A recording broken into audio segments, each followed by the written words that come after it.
Election 2011 coverage on Manx Radio. Well, our series of interviews with election candidates continues now with our first trip to the constituency of Rushen, which returns three members, of course. A man who would like to be part of that triumvirate is a 49-year-old Laurence Skelly, a businessman standing as an independent. He runs a wholesale business and he's an event management and in the event management business as well.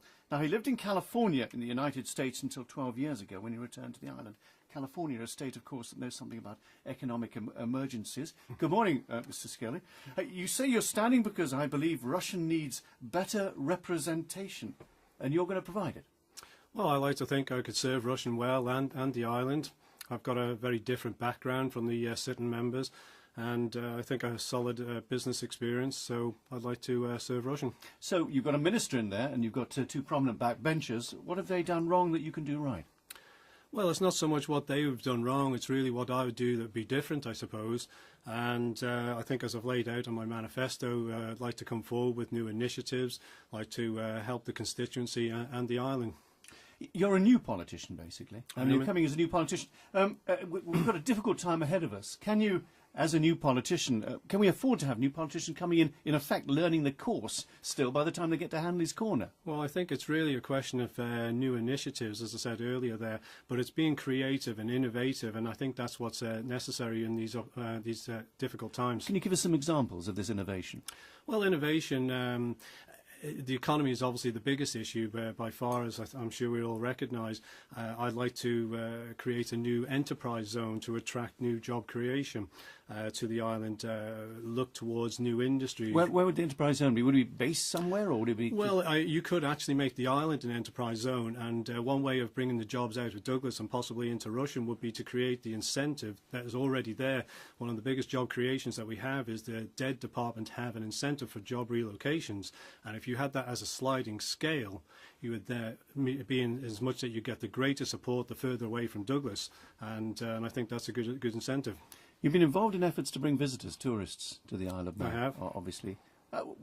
Some people say tourism industry's dead, basically, or it's dying anyway. Is it? Is that why it's in dead and doesn't have a director of tourism? But is it dead?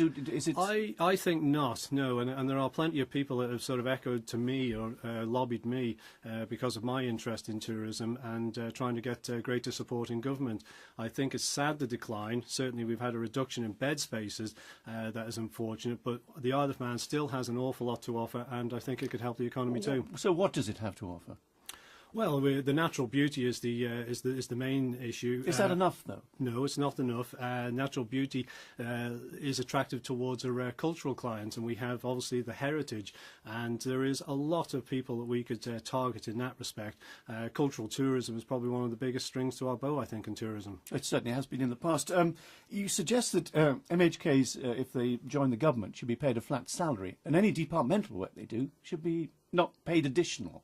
I don't think I would like to remove that incentive, simply to also try and make it a duty. So as if you are going to be a standing politician, and I believe if you are, you do want to work for government, you want to contribute to it, I think you also need to have independence of voters at the same time. So I'd like to remove that incentive to try and put pressure on all MHKs to work for government. Obviously, taking on extra departmental responsibility, perhaps two departments, is a lot of extra work. Would members who perhaps see politics as a career be prepared to do it without being remunerated for it? Well, I would hope they are, because they're standing up and they want to help the island, and they want to help run the government.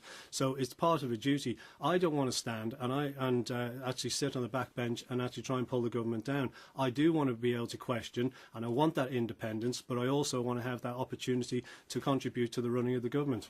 How tough are the years ahead, do you think? Well, they are tough, without doubt. There's talk of double-dip recessions, and that's a very, very real worry, not just for us here, but also the knock-on effect. And that's where we need to look ahead to see if we can plan ahead. Planning ahead, doing what? How can we prepare for that? Well, we see what happens elsewhere, and can we actually make those changes in policy? Well, we're a very small fish in a big pond. Can we do anything about it? If something happens in the outside world, can we do anything about it? Well, we can. We're, as you just mentioned, as a small fish, we're a small government, we have a small economy, and we might micromanage. Micromanage. Thank you very much indeed, Laurence Skelly. Thanks very much for joining us this morning. Laurence Skelly, who's one of the candidates standing in the Rushen constituency in the general election